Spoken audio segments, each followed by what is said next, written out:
Welcome to Dr. TSPR show. This is Dr. Tangella Shiva Prasad Reddy alias Dr. TSPR. Namaste, Adab, hello, and a warm welcome to Mr. Ravichandran-Swaminathan. Many were asking after trailblaze of live shows, all exposures, including Sri Lanka's pitiable situation, what happened to Ravichandraji? So he's back, and of course with a bang. The Enforcement Directorate trials, I would say trail for trials. That is why we said crypto. Is it the crypto on a roller coaster ride or raid? When we say crypto, it is hidden, which is not legal. Unfortunately, our finance minister, who doesn't understand the basics of the finance ministry, as has been regularly pointed out by our esteemed guest, all of a sudden 30% tax on crypto. But before they said no question of crypto being entertained.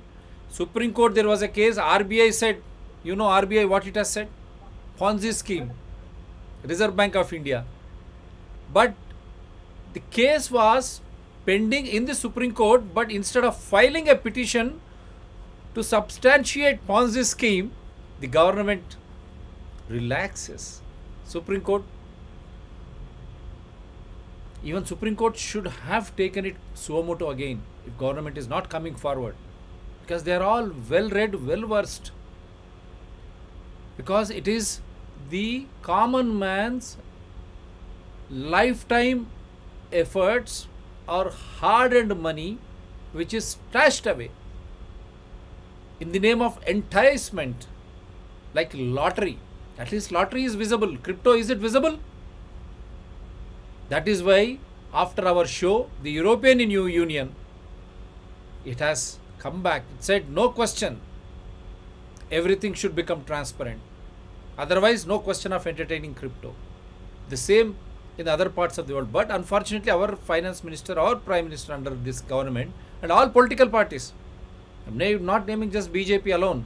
What are the other political parties they are doing?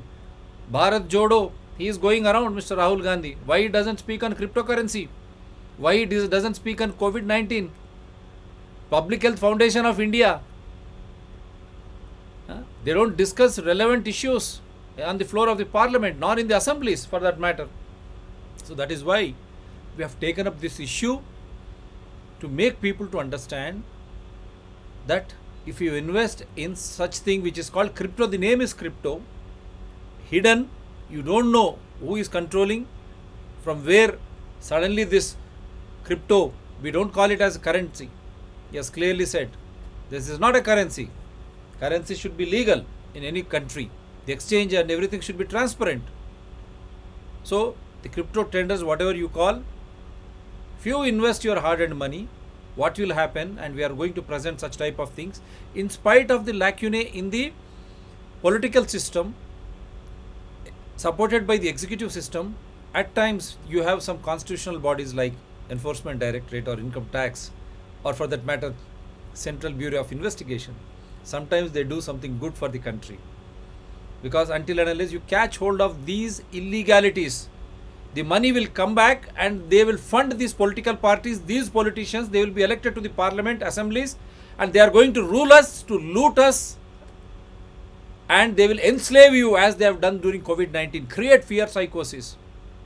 तो यही हम बताना चाह रहे थे कि जिस तरह आप में डर पैदा करते ये लोग, और क्रिप्टो जो है उसका नाम से ही पता चलता है कि वो कोई ऐसी चीज़ है, छुपा हुआ चीज़, तो उसमें आप इतनी मेहनत अपनी कैसे लगाते हो, और इस तरह के पैसा किस तरह लूटा जाता है और बाहर जाता है, और वही पैसे से हमारे राजनीतिक दल पार्लियामेंट और विधानसभा को चुने जाते हैं ताकि ये लोग हमारी श्रम को लूटे और हमारी सब कुछ जो नेचुरल रिसोर्सेज हम कहते हैं, सहज संपदा, उसको लूटे ताकि हम गुलाम बन जाए जिस तरह कोविड-19 के दौर पर। तो इसीलिए हम ये विषय लिया है और आजकल आप देखे होंगे लिकर के जो स्कैम रेट्स हो रहे हैं दिल्ली से हैदराबाद, और हैदराबाद में राजनीतिक अचानक उनको कोविड-19 आ जाता है और एक राजनीतिक को, और अचानक उनकी पैर टूट जाती है। तो ये सब नज़ारे हम देख रहे हैं लिकर में किस तरह। क्यों हम ये बता रहे हैं कि किस तरह भ्रष्टाचार, किस तरह ये भ्रष्टाचार का पैसा, वो पैसे से हमको लालूची देकर हमारी संविधान को, प्रक्रिया जो है चुनाव की, उसमें ठोस पहुंचते हुए हमको गुलाम बना देते हैं। हमारी पैसा भ्रष्टाचार के थ्रू जाता है और ये लोग माला माल कमाते बाहर जाता अंदर आता है। तो इसीलिए आप जागरूक हो जाइए। इस वजह से हम इस शो की शुरुआत कर रहे हैं। Very clear the liquor scams, ED trails, how from Delhi to Hyderabad, how all of a sudden politicians suffer with COVID-19. They break their legs, but no one will go scot-free because there are some wonderful officials in Enforcement Directorate, IT and CBI, youngsters. Even if the political will is not there in Delhi, even if the administrators do not work properly in tandem to expose, because they tend to compromise for the sake of votes, for the sake of power. But there are some wonderful officials. Now let us hear from Ravichandran ji. Yes, sir. Welcome.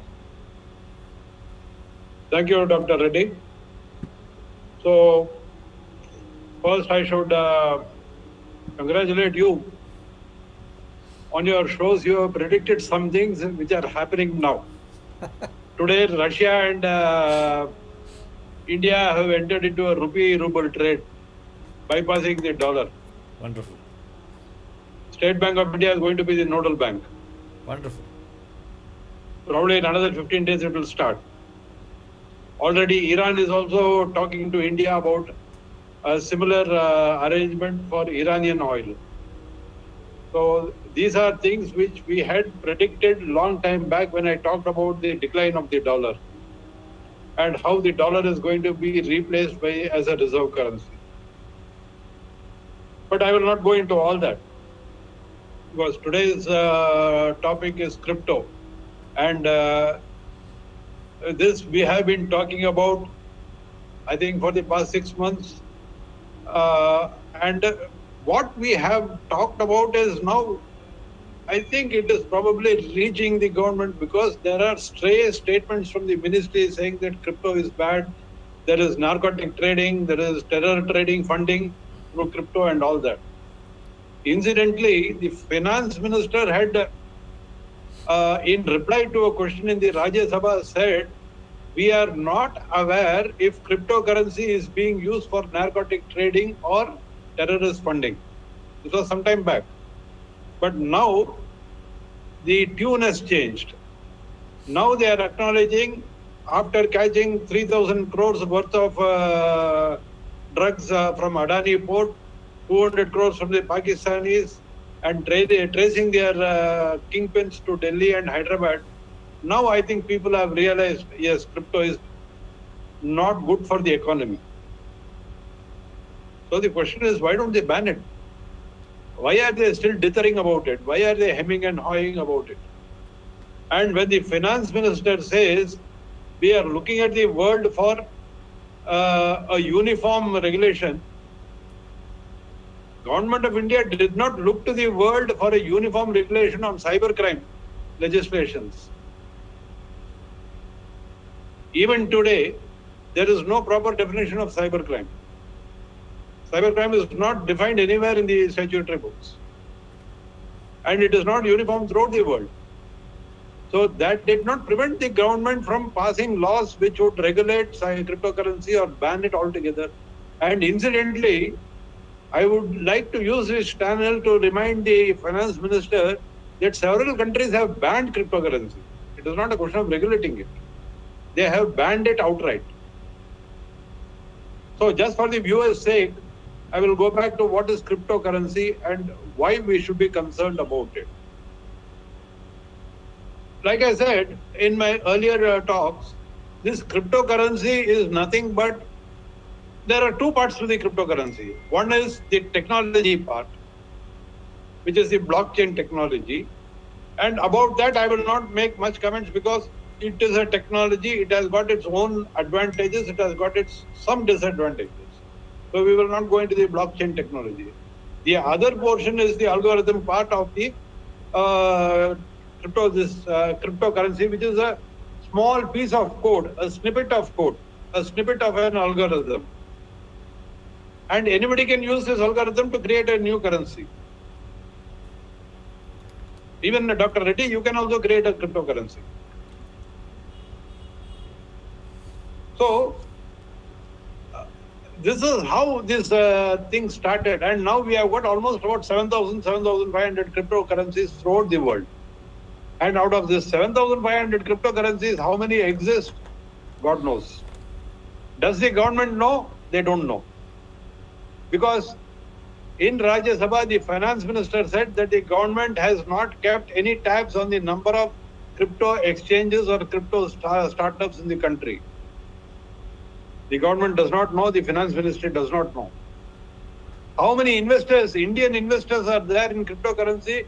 The government does not know, the finance minister does not know. How much money is locked up in cryptocurrency? The government does not know, the finance minister does not know. These are all replies to questions in the Rajya Sabha. Without this basic knowledge, how did the finance minister propose a 30% tax? Yes, that's it. You don't know where you are going to get it. You don't know who you are going to catch. You don't know how much you are going to get, but I will charge 30%. What is this flying kites in the air? So, the point is from there. Now, like I said, it is just a snippet of code. Then how does it get its value? Has it got any intrinsic value? In case the cryptocurrency, can you use it for anything like that, like gold or silver or any other metal for that matter? There is no intrinsic value to that. It is just a digital code. If it is there on the internet, it is there on the internet. If the internet crashes, your money goes out. Today it is there, tomorrow it is not there. All that you have is a series of numbers on your computer which is of no use to anybody. It is only occupying computer space. And this is what it has reduced. At the peak of the crypto epidemic or the crypto pandemic, crypto was touching market capitalizations of around $3 trillion. Today it is less than $1 trillion. And out of this, the major portion is covered by Bitcoin. At its peak, it was running at around 600 to 700 billion dollars. Now it is half of that, 1/3 of that.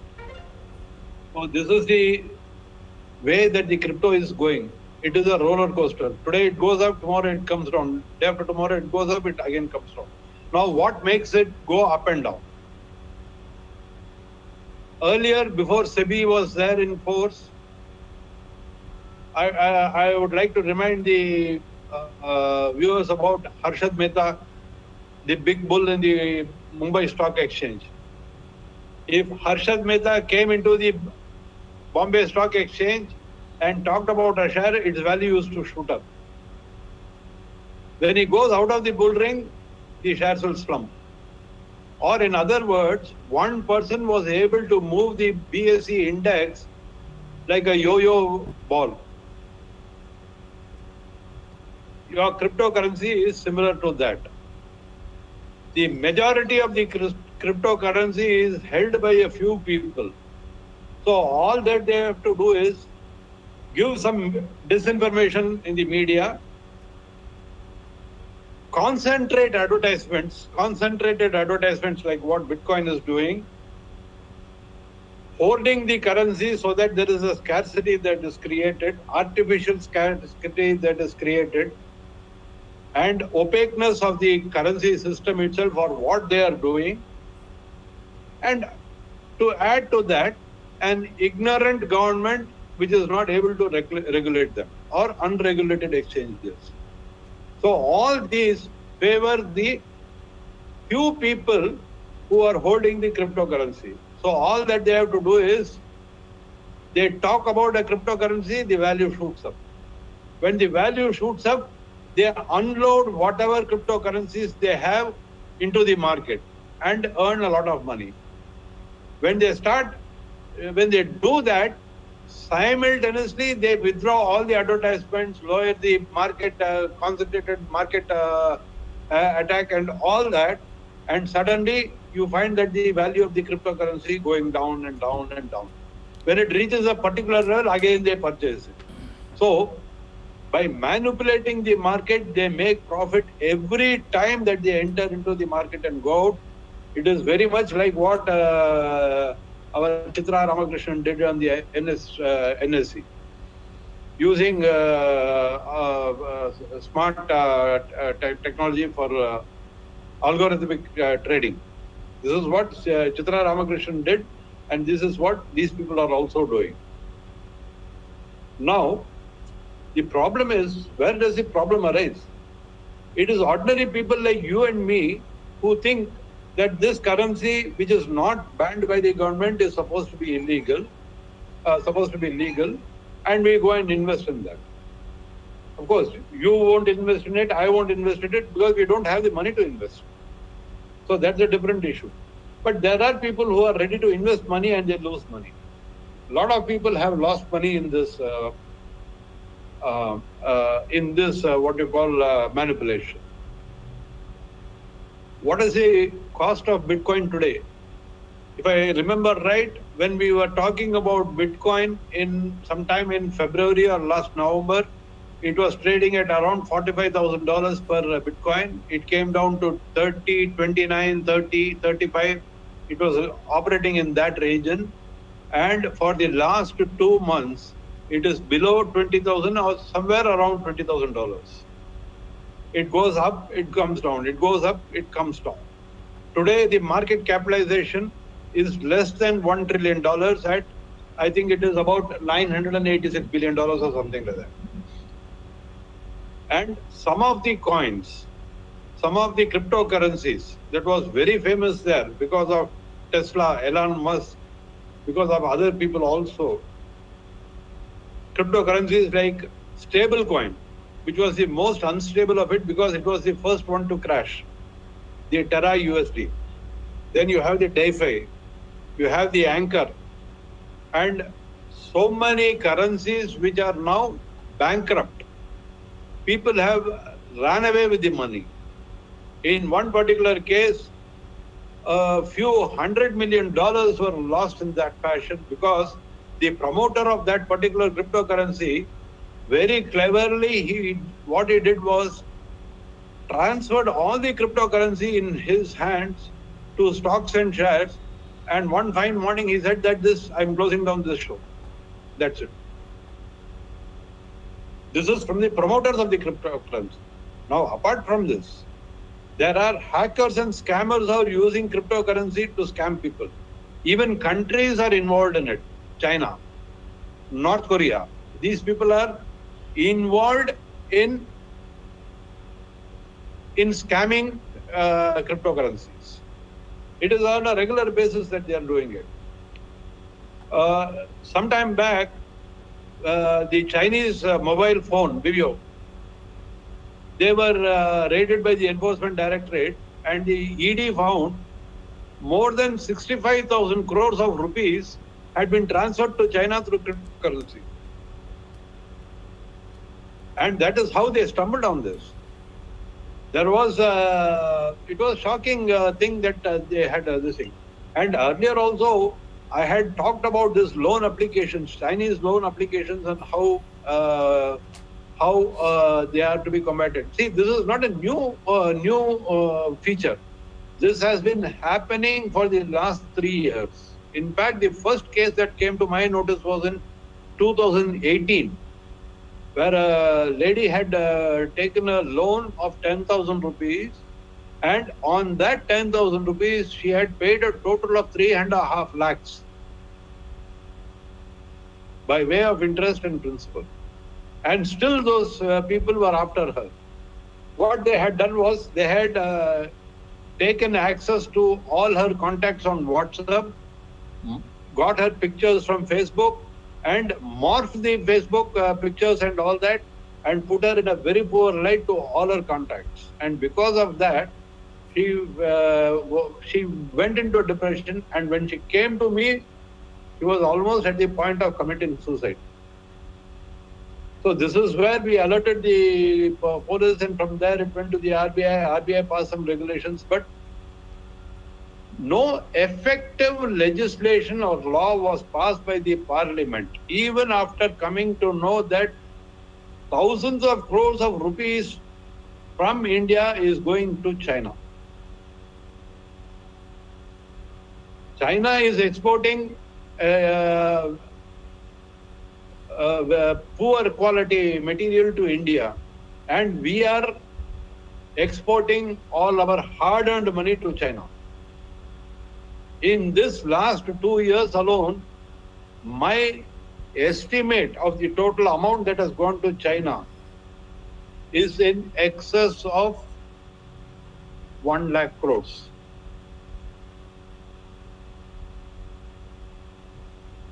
Huge.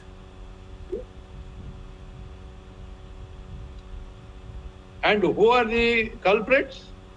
Who are we? All Chinese companies without any this thing. And most of these loan applications, even though they are registered in India, all of them have a link to the Chinese government or Chinese people.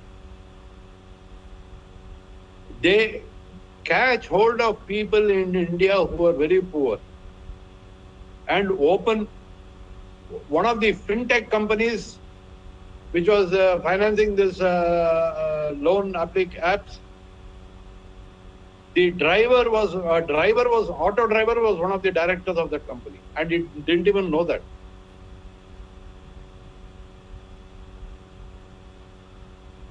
So most of these fintech, there is about 50, 60 fintech companies. The Wazir is a crypto exchange from, I think it is from Mumbai. That was raided by the ED in sometime in August. And they found that 16 loan apps were linked to that company. 16 loan app companies connected to 50 fintech companies were connected to Wazir result. Which means, just imagine the amount of money that would have flown out. And these fintech companies have been set up with Indian people on board. With innocent Indian people on board who don't even know, some of them don't even know that their name is on there, that they are directors in a big company, handling hundreds of crores of rupees. And they are driving an auto or a car, or they are a mason somewhere. They are a civil laborer somewhere. So this is how the crypto this thing works. Now, again, the greater fool theory. This I have already been talking about last time also. How does crypto get its value? It is very easy. You only have to find a greater fool than yourself to invest in that money at a higher rate.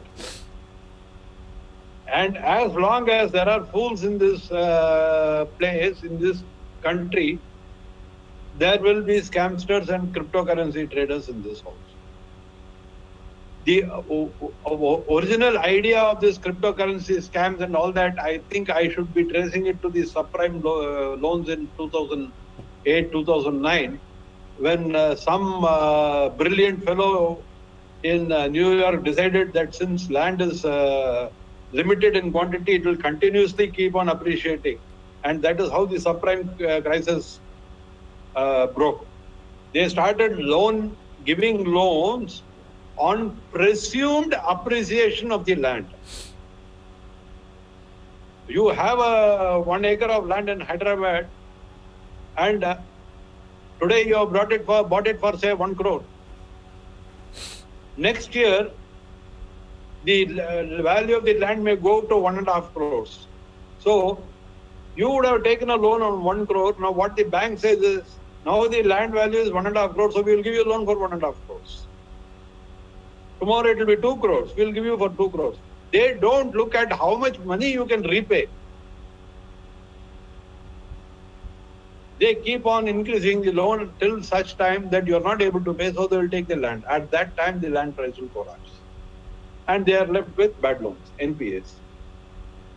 In USA it happened, in India it happened, and both the countries, the government used the taxpayers' money to refinance the banks.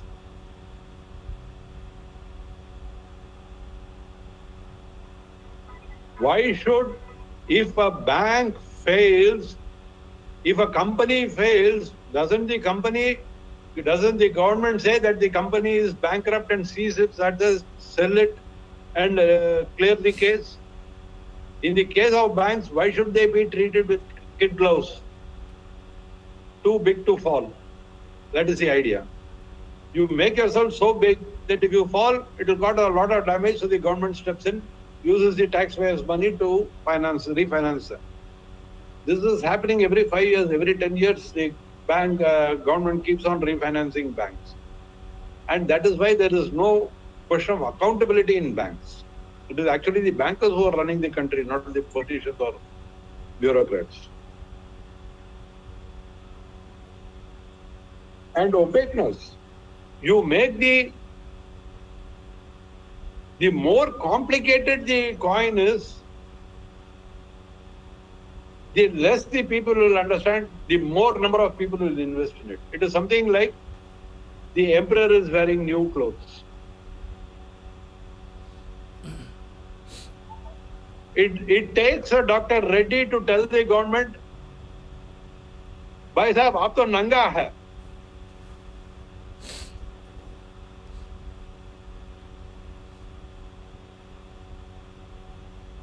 You are not wearing any new clothes. You are totally naked.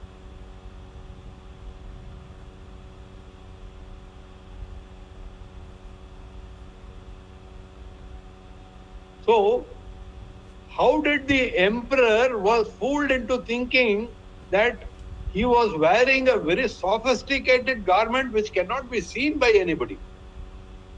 Because they are fools. This is the basic idea of the currency. The more complicated it is, and if you tell them that, sorry, I don't understand it, you're a fool. So who will say that I don't understand it? Everybody will say, yes, it's a very good project, very good idea. So we will invest in it. So this is how it works, the greater fool theory. And among all these people, there must be one baby, one child who says, Bhai sahab, aap to nanga hai. Then the people will realize, Are bhai, ye nanga hai. We were foolishly telling them. I hope it starts somewhere. And I think it has started because sometimes the finance ministry also comes out and says that cryptocurrency is a danger for the economy. My only question to the finance minister is, if you think that it is a danger for the economy, why don't you simply ban it and leave it at that?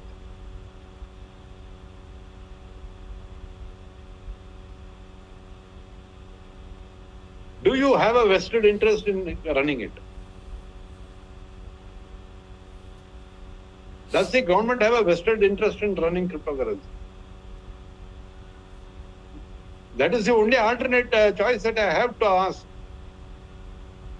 Arey Baba, you know that it is bad for the economy. You know you cannot control it. You know you cannot regulate it. You know it is funding narcotics. You know it is terror funding. Then why don't you ban it? What is preventing you from banning it? RBI said that ban it. Lot of economists have said ban it. Then why don't you ban it and be done with it?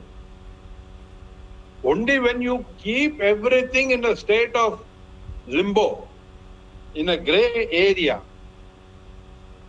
you can also make money. And people who have black money, they can also keep on sending the money outside through cryptocurrencies. I investigated a case here in Coimbatore recently. Yeah. It is a very simple operation. What I did was, I started a YouTube channel and talked to people about investing in money in some Ponzi scheme. Then I caught hold of about 12 people in different areas and made them owners of a company. Floated a company in their name, opened a bank account, and told them, you collect the money. Now, on my YouTube, I talk about some investment and I tell people, XYZ is a company here who is doing that job. You go and please invest in that company. That is all I'm doing on the YouTube. I'm marketing that. And some poor fellow who listens to that goes and puts money in that. Now I tell that fellow, out of this money, you send me so much of money, and the rest of the money you give it back to the person every month. You know how much money was collected? 380 crores in a matter of 6 months. And when the first complaint came that there is such a Ponzi scheme which is running, we caught hold of everybody, and that man who did the marketing, he had converted the entire money into cryptocurrency, taken it to Dubai and flown off.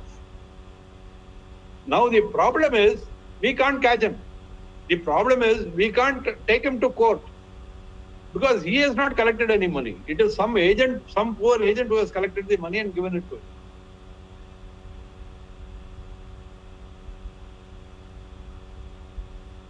The first case that I investigated, like I told you earlier, was Pasi.com of Tirupur. That entire investigation, I was with the police right from the beginning to end, and EOW Coimbatore, Economic Offences Wing in Coimbatore, had done a very wonderful job in securing the evidence meant to capture him. In fact, that was the first case where we found out that money was traveling through an agent in Dindigul, through Western Express or UAE Exchange. I'm not very sure about that. But it was going from, money was being collected by the third person, it was being transferred to the Dindigul person, and that Dindigul person was transferring that entire money to a bank in Costa Rica. And that was where I came across the first virtual currency or cryptocurrency, Liberty Reserve dollar. That was the first thing in 2009, 2010. And they had transferred 1.5 million US dollars in 2010. And that amount is still lying with HSBC in Singapore. We had traced the money from here to Costa Rica, from Costa Rica to Boston, from Boston to HSBC Singapore. And it is still lying there because none of these agencies, CBI, ED or income tax, have the money sanctioned to go to Singapore and collect that money and bring it back. Even though there is a court order which says that you have to bring it back. It's a shame, really. It's a shame.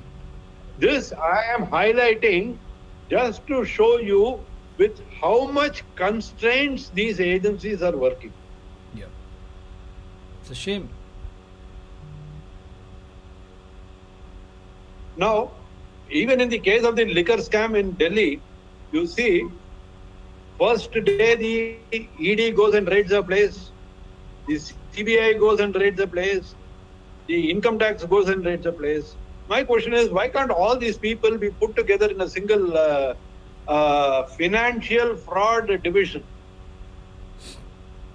or an economic offences division? Create a single entity, pan-India entity like the CBI, and entrust them with the powers to investigate every economic offence, like the serious fraud investigation office in companies. You can bring that also into this. Make it a pan-India organization. Make it a pan-India organization with international links, so that wherever a person takes money and runs off, he can be caught and brought back. And ED, CBI, income tax, they go to this place for the same information. That is the pity of it. Finance Ministry must seriously consider this. The problem with these legislations is also very difficult. For example, Enforcement Directorate talks about PMLA, Prevention of Money Laundering Act. Now, the problem with PMLA is the fundamental crime, that is the money which is seized or the property which is seized. You must first prove that the source for this money is dirty money or from some criminal activity. Only when you prove that criminal activity, you will see that the Prevention of Money Laundering Act will become applicable.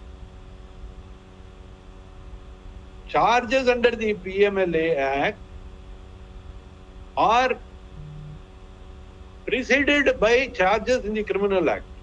And only when the Criminal Act is confirmed, conviction obtained there, the PMLA law will be applicable. That is why ED has got a very low rate of convictions.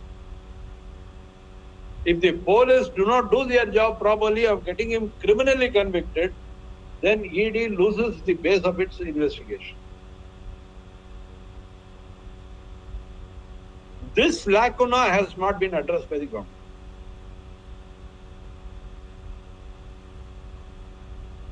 The police don't know anything about PMLA. The ED does not have the powers to prosecute criminally. That is the issue under CRPC. So why not make all this a single body and give them the powers to do the job? Definitely much better rate of conviction will be held. This is one thing. And second thing, when a person, ordinary corporate director is caught, he is sent to jail, 15 days jail, 60 days jail, 20 days jail, his property is seized.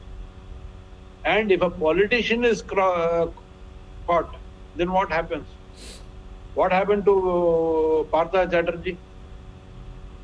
What happened to Satyendra Jain? What happened to all these people? If a politician is caught, he will have a heart attack, he will fracture his leg, he will have hernia, he will not be able to walk, you will have to bring him in a wheelchair, you will have to bring him on a stretcher. Forget it. Only the day before yesterday, he was standing on a platform and talking to about 1,000 people over a mic, shouting and screaming. Or he would be taking a rally in the market, or he will be going on a Bharat Jodo Yatra, walking at 20 kilometers a day.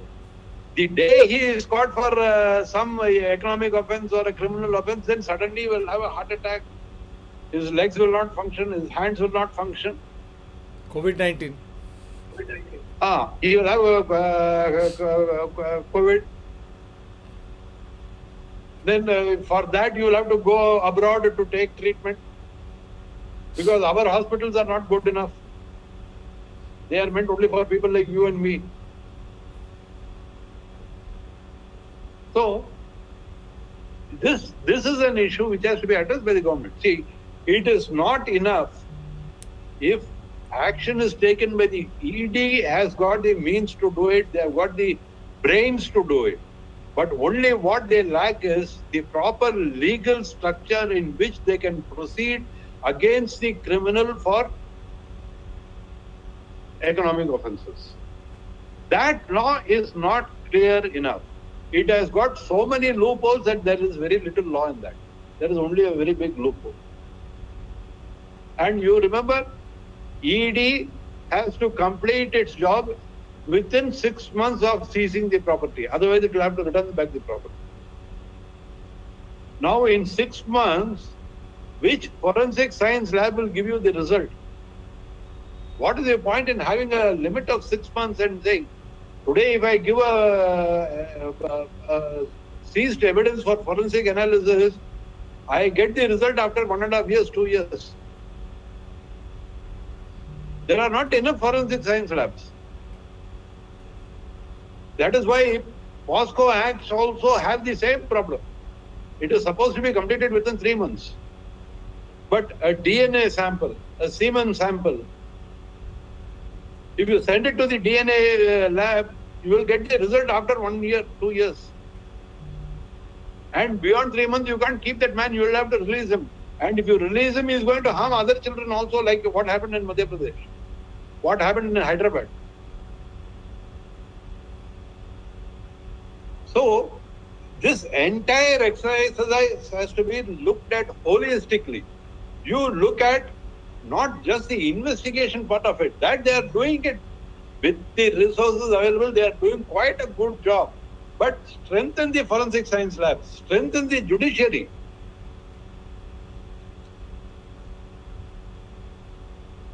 Six months limit for PMLA Act.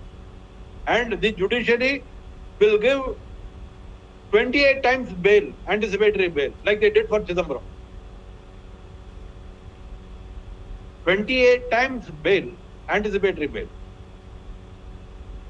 I think that is a record which Chidambaram is holding. Nobody has been given that much of anticipatory bails. I think they have prepared a template also. If Chidambaram comes, sign it and give it, anticipatory bail. No arguments, nothing. Because how many times can you listen to the same argument? If Mr. Chidambaram comes, anticipatory bail, sign, give it. Arey Baba, why do you want to give it in 3 months? Why don't you give it permanently? Bail, permanently on bail. The judiciary is also making a mockery of the law system. And despite all this, if the ED is able to capture 50 crores from Partha Chatterjee, then that is an achievement. Wonderful. That is an achievement. You have to salute them.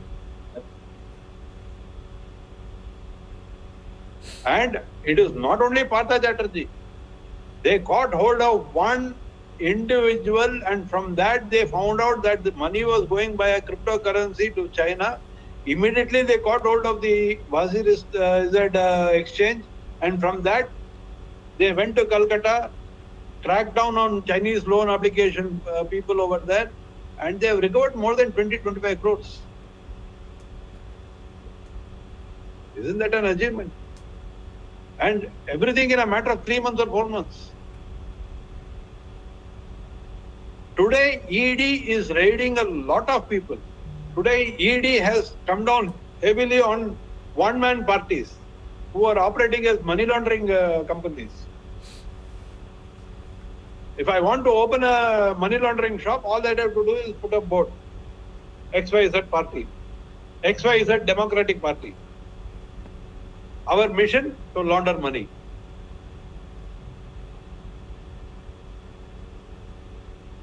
And then I stand for one election somewhere and get a easy recognition, and I am a party.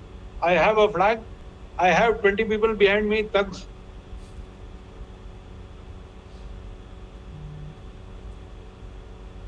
ये मुर्दाबाद, ये जिंदाबाद, कहने के लिए, लूटने के लिए. हाँ, ये सिर्फ 500 में आ जाएंगे. 500 और एक पैकेट बिरयानी के साथ आ जाएंगे उधर. And I become a party. And once I become a party, then I will take money. Money laundering happens that way. And these are the people who invest in crypto. When the crypto loses, the money is gone. Who is losing? You and me, we are losing. Because our taxes are going there. Yes. To fund all these people. So, this is how the entire ecosystem is working. Yeah. And in that Tirupur case, where we found out all these things, you see, the case was filed in 2010. I don't blame the government also, because we are also responsible for that. In that particular case, the total number of people who had invested in that company was something in the range of 54,000 people. Huge, large number. The total amount involved was in the range of 900 crores. But the total number of complaints that came to us was only 10,760 complaints. Mm-hmm. When I contacted people who had invested there, whose names were recorded in that ledger, when I contacted those people and asked them, why don't you register a complaint? You know what was the answer I got? Sorry, sir, we can't account for that money. We don't want to complain.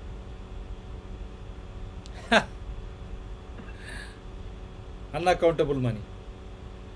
Yes. One person told me that this entire thing was started to convert our black money to white. He was very honest. He said, I invested 50 lakhs in that.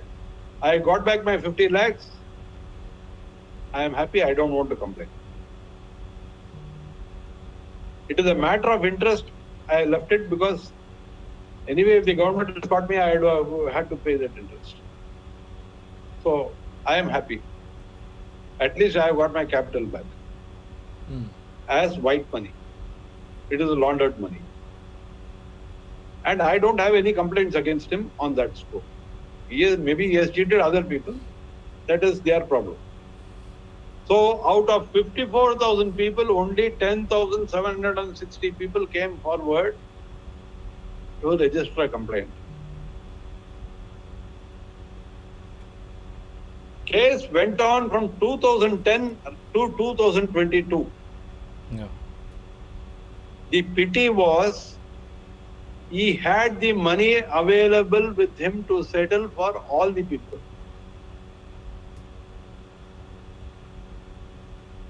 He had the money, $1.5 million in HSBC Singapore, which the government could have sent 2 persons and brought it back. Nobody did that. Even though there was a court order to the CBI telling them that you go and get it. CBI people simply told, we don't have the sanction to fly to Singapore and back. It's ridiculous. The central government was not able to give a few thousand rupees to the CBI people to bring back $1.5 million. What do you say to that?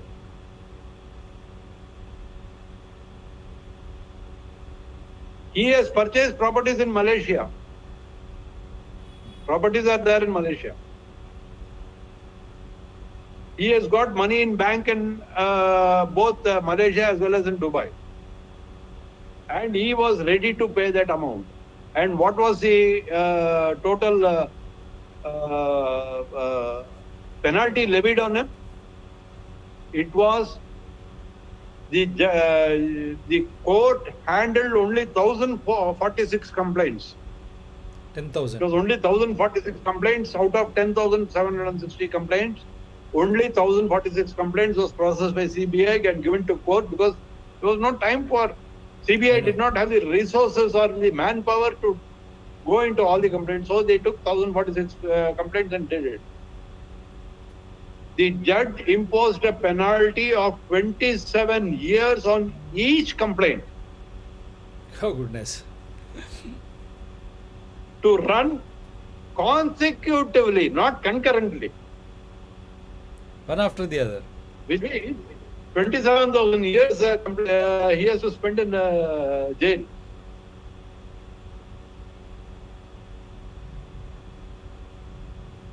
And the penalty that he had to pay was piffling. About 186 crores or something like that. He was ready to pay that. And you will be still more surprised. He said, I will compound the offences. Government of India says you can compound the offences. Or in other words, if you repay the money, you can walk out free. Ridiculous. That's what. $1.5 million invested overseas. What will be the rate now? When he was investing it, it was around 40 rupees per dollar. Today it is 80 rupees per dollar. He can pay it with interest. But compounding crimes is something really dithering. So now if I apply the same logic, this man was caught for not repaying the money he has taken from the people. Please understand my this thing. This man was caught for not repaying the people, making promises and not repaying the. What happened in PMC Bank or Raghavendra Bank, Cooperative Bank? The bank has not paid the depositors.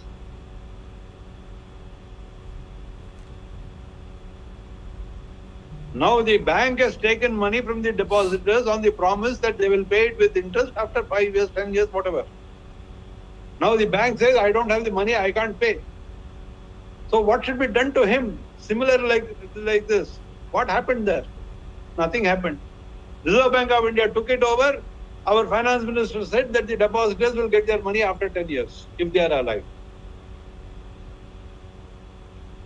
So a person who is, and this after years of fighting, after 10 years of fighting, at 40 years, I want to celebrate the marriage of my daughter, and for that I have kept some money.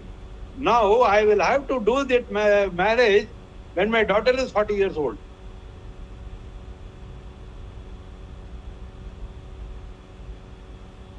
So what should I do? I have kept money for my son's education in the deposit.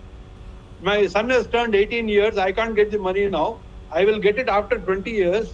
So I can send my son to engineering college when he's 38 years old.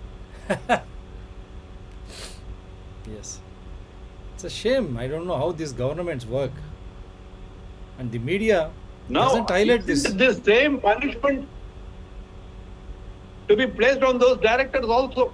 And the Reserve Bank auditors who did auditing of that bank. What were they doing all these years? Yeah. What sort of auditing was they doing?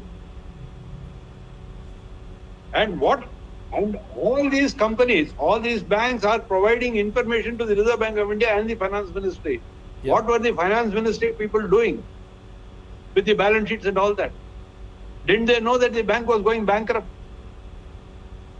Why is there no accountability for all of them? There was a famous senator, Roman senator, Tacitus. He was a lawgiver. And he defined crime as a crime which is done by a few individuals at the instigation of a few people with the silent majority looking on. So how would you label the people who are in the government who saw all this and kept quiet? Aren't they criminals also? Shouldn't they be held accountable?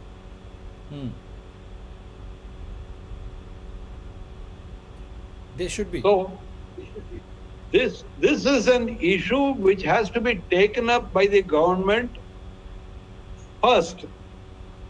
Prepare the proper laws, ensure that it is properly drafted, vetted legally, pass it in the parliament, and then if you go after all these fishes, yes, it will happen.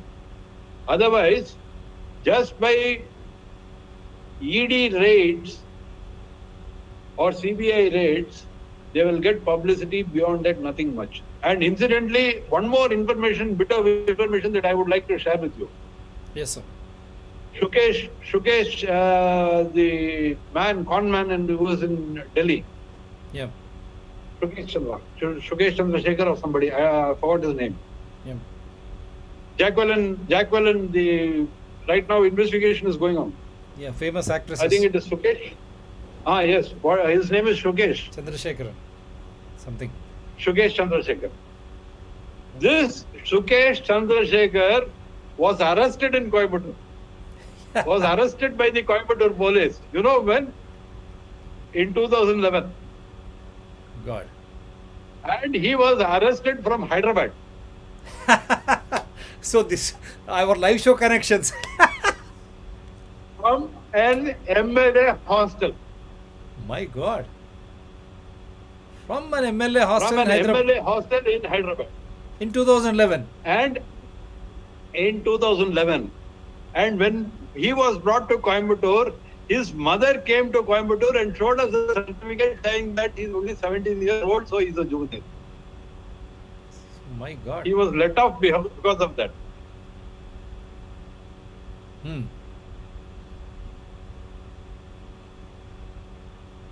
Now he is grown. He has grown up with crime. He has become a, yeah. Con Now man. he is on the Forbes 500 list of criminals. Really shame. How can our system?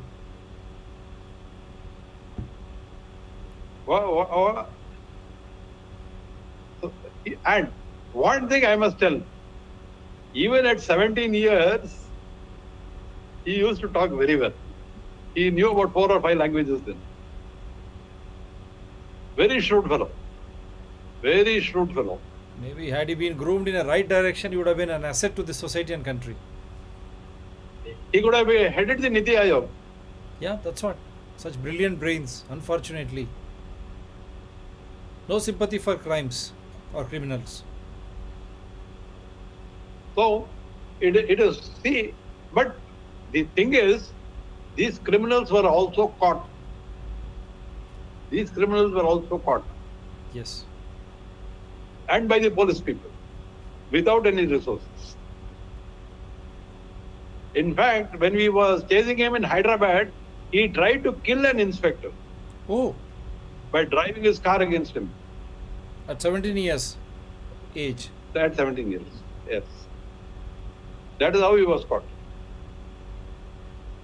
Mm-hmm. And he was caught because he was impersonating a BJP MLA in Bangalore and cheating somebody in Coimbatore for some tender work. It was about 10 lakhs, 15 lakh case.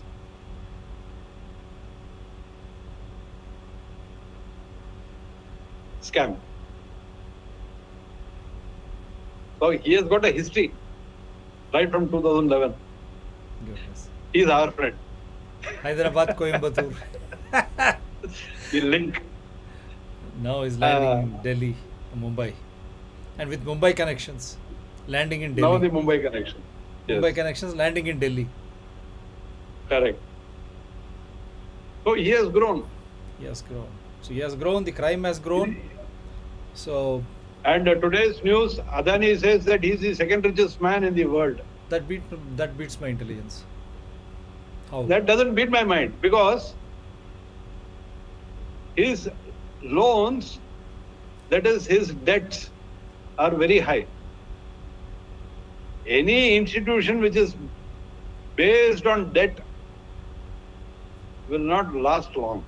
Let me tell you that.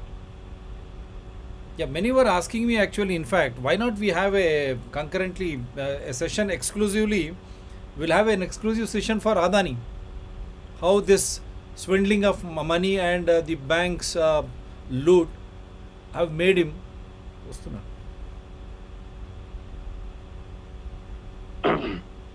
Why not we do an exclusive show?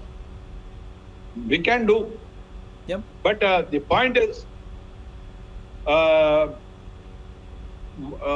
his, what I should say is, his expansion is completely based on debts, like Vijay Mallya. Yeah. We don't know at what point it will crash. No, because I want to keep this suspense going when we take it up exclusively, because there were many people who wanted you to speak on that actually today, but I'm making them to understand the modus operandi of crypto, swindling of money, the illegalities, and the role of the investigating agencies, CBI or IT, for that matter, Enforcement Directorate. We have brought it to the notice of people now. It has been clear now how these bodies work, investigating agencies work, and how you should be shrewd not to invest your hard-earned money in something which you do not understand. There is no label for that. That is crypto. And now you have seen liquor scam. The same type of liquor or this crypto scams do happen in everywhere in India, because these politicians or administrative or nexus or mafias, they reroute the corruption money. There we said crypto money, we asked if is it narco drugs money, arms money, smuggled or illegal money. She has no idea, but charging 30% tax. That is how our country may go down the drain economically. That is how we have seen Adani's coming up over a period of time.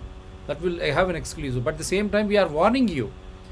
These politicians, through contracts or other means, they try to collect money and they try to swindle it, as they are clearly shown. Whether it is Telangana, Hyderabad, Mumbai, Maharashtra, Chennai, Tamil Nadu, Coimbatore, Tamil Nadu, or Delhi, Kolkata, Bengal, the modus operandi is similar. They try to loot money, they will try to send it across, and they try to bring it back, make it white, and they have so many associations in the form of China and other countries. Dubai, say safe haven, Costa Rica, Mauritius, and then how the money is going to come back Singapore. That Singapore it has been investigated. That money caught hold after the trial and all, the money is safely there in Singapore. This man has been sentenced 27 years for every crime, for dwindling hard-earned money of people. Only 10,000 came forward, I think, for complaining out of 50,000. So 10,000 into 27 years each. 27,000 years of crime. Why the government is not applying the same to Punjab National Bank, other bank looters? What has happened to non-performance assets? Why the central union government is silent? Is this not the same money going abroad and coming back and funding these political parties? That is why this government and all political parties have become one, wherein the election bonds are become opaque. You cannot source them. That is why people should start questioning. It is a dangerous game. It is going to completely enslave us. Our democracy will not survive. You have to be very careful. सोचिए आप, इस तरह का भ्रष्टाचार पैसा हमारे से लूटा जाता, बाहर भेजा जाता है, दुबई हो, मॉरिशस हो, कोस्टा रिका हो, और वहाँ से फिर दूसरी तरीके से अंदर लाते हैं और ये पूरे राजनीतिक दल को फंड करते हैं. इसीलिए राजनीतिक दल इलेक्शन बॉन्ड्स जो लाए हैं वो उसको आप प्रश्न नहीं कर सकते. कोई समाचार नहीं मिलेगा आपको. क्यों भाई? कौन सा पैसा है वो? आप सोचिए. इसी तरह आपसे पैसा लूटा जाएगा. और कोयम्बतूर में ऐसे ही केस रविचंद्रन जी और अच्छे ऑफिशियल्स ने सॉर्ट आउट किया है. उसको 10,000 लोग ने कंप्लेंट दिया. 50,000 लोग इन्वेस्ट करे थे.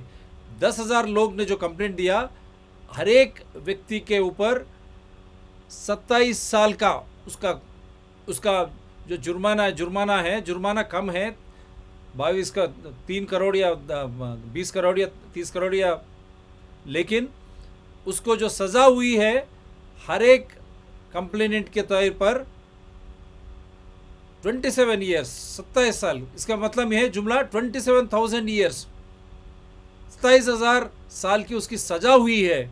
और इसी तरह की सज़ा हम पंजाब नेशनल बैंक में डायरेक्टर्स के ऊपर क्यों नहीं देख रहे हैं? स्टॉक एक्सचेंज जिस तरह गफलत हुआ वहाँ क्यों नहीं देख रहे? जो हैदराबाद हो या मुंबई हो, इस तरह की जो साजिश रचा जा रहा उनके ऊपर क्यों नहीं लगाया जा रहा? यही सोचने वाली बात है. यही बड़ी खुलासा है, क्योंकि इन्फोर्समेंट डायरेक्ट में जो भी हो रहा, जो लिकर का हो रहा, जो भी हो रहा, अच्छे काम करने वाले अधिकारी है. Yes sir, conclude sir. So now, as Machiavelli of Italy said, any democracy will slowly degenerate into an anarchy or an oligopoly. In India, we are seeing that it is being degenerating into an oligopoly where the industries, where the manufacturing industries or service industries are being increasingly concentrated in only a few people. And they decide what is to be done, or what is not to be done, what rules are to be followed, what rules are not to be followed. This is how it is happening. And we should be careful, because unless the people stand up and for their rights, they will finally come to a point where they will find that they can't even stand up and they will have no rights also. And when it comes to that position, then we'll be in a very sad state, just like what China is in now. Today, China, there is a huge economic issue running in China. People do not even have food to eat in Uyghur or some of the COVID-locked places.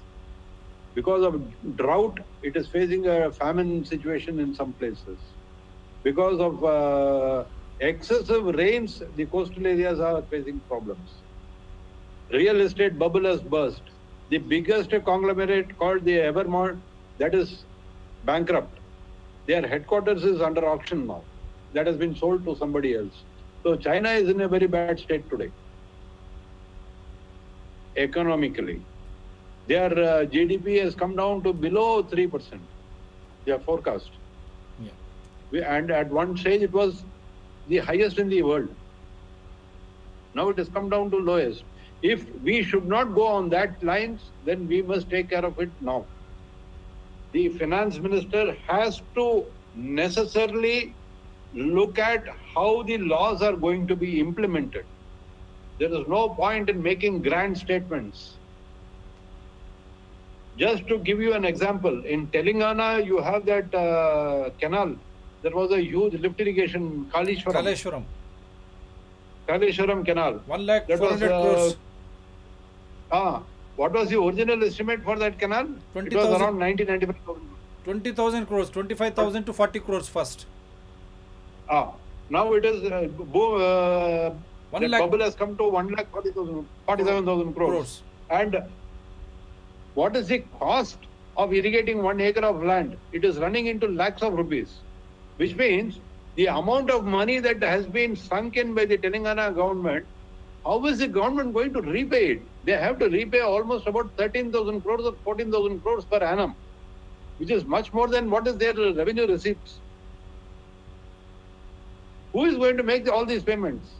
Or is it going to lie as a dead asset? And whose money is that? Your money and my money. Yes. The taxpayers' money. Yes. And today the finance minister comes and says that is a white elephant. Then what was the finance minister doing? After all, it is the water management board, central water management, which is given all the sanctions, which has given all the money. Yeah. And it has been financed by about 8 to 9 public sector undertakings. Including Everything SBI. is coming under the finance ministry. Including SBI. Yes. Wasn't the finance minister aware of all this funding? Yeah. Now, how can she come out and say that the Telangana government has created a white elephant? Madam, you are also a party to that. Yes. When you point one finger at the Telangana government, there are 3 fingers pointed at you. Yes. Why were you keeping silent? Now, is there any arithmetic? After all the licenses, all the permissions have to come from the center. How did the center give that permission without going into the details of the project? Is there any arithmetic disturbance now? How did the financial institutions give the money? That beats my intelligence. How can a project cost go to such an hyper level and still these financial institutions fund without understanding the feasible studies, detailed project report, tender process, and what it is going to cater? See, it is not even functioning now. It is not lifting water. Ettipotala gone, the water is flowing back into those things. How can it? If they operate the pumps are already underwater. Yeah. The pumps have already been flooded. The pump room is not properly designed. Water is it is sinking on that. And if they operate the pumps, it is going to cost them much more. Whatever operation cost. I am talking only about interest and loan repayment. That's what. See, the job is done. Politicians and others, they have got their cuts, commissions. That is what we are saying. That is what crypto is all about. The money has gone from there. That is why they want to come back and fund elections and entice electorate at the cost of because we have to pay those loans. People are not understanding. We have to pay those loans. They will happily settle, they will move away. What will happen to average Telanganite? So think.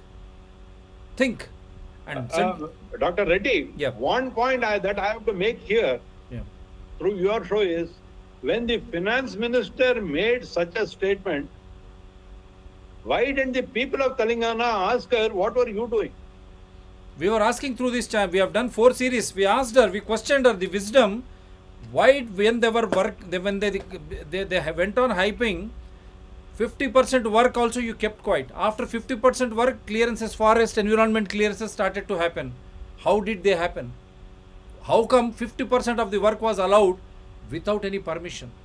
And how these financial bodies, including State Bank of India, those fellows will make them to pay, run. How did they fund? And whose guarantee they have funded? Everything will come clear. The corruption is not going to... On what basis was the project approved? That's what. Today, if the finance minister says that the project is not viable, why didn't the banks know it, or the banks could not find that it is not viable? Yes. Are they so incompetent Yes. that they can't know whether a project is viable or not? Yes. What are these people being paid for? Yes. To loot. Because there was some disturbance maybe in the sharing. Otherwise, why were they keeping quiet? That's what we were trying to ask them. Kaleshwaram will become one of the major dam disasters in the world. Major scandals, corruption, and major disaster also in a big dam when it comes. It is not catering, it is not serving the purpose. And what about the money? Financial institutions. Why central government, union government kept quiet? They have to answer now. 50% of the work completed, no sanctions were given, but from where did state government get the money? And how state government was allowed to complete 50% of the work? CAG, audit, bank audits, where were they? So that's what beats our intelligence. It is corruption. So, yes sir, we will finish it off today. On a note, this corruption money is rerouted either through crypto or different means we have shown. And one case, before we say in Coimbatore, that man who has cheated people, he has been put under trial. Court ordered 27,000 years in jail with the compounding payment to be done. So why not the same to be done to Punjab National Bank or those Kaleshwaram looters or everywhere? Everywhere the same thing should be fixed. Only then people will fear to go for or to indulge in corruption. Only then we can stay as a nation, and all this good money can be used for welfare and development in a very transparent way. Thank you very much, sir. Shortly we'll come back, and this show will be repeated. We will announce the fresh dates, when and how it will be repeated. Be careful, don't indulge in crypto. We have shown you how the politicians and all those nexus, they will reroute the money at the cost of the common man's suffering. So be careful, जागरूक हो जाइए, चौकन्नी हो जाइए, भ्रष्टाचार के खिलाफ लड़िए, fight against corruption, against crypto. That is not going to help us in any way. Thank you very much, sir. Thank you. And do support DRTSPR channels, Citizen DRTSPR channel, and Environment People DRTSPR channels. They are all in larger public interest only. Not just subscribe, you need to support for us to maintain regularly to run these channels. Thank you very much. For all the Indians, we say Sukha Nidra Shubharatri. And the world over, we say good morning, good afternoon, good evening. It is a wake-up call for you all too. Thank you, sir. Good night. Thank you. Good night.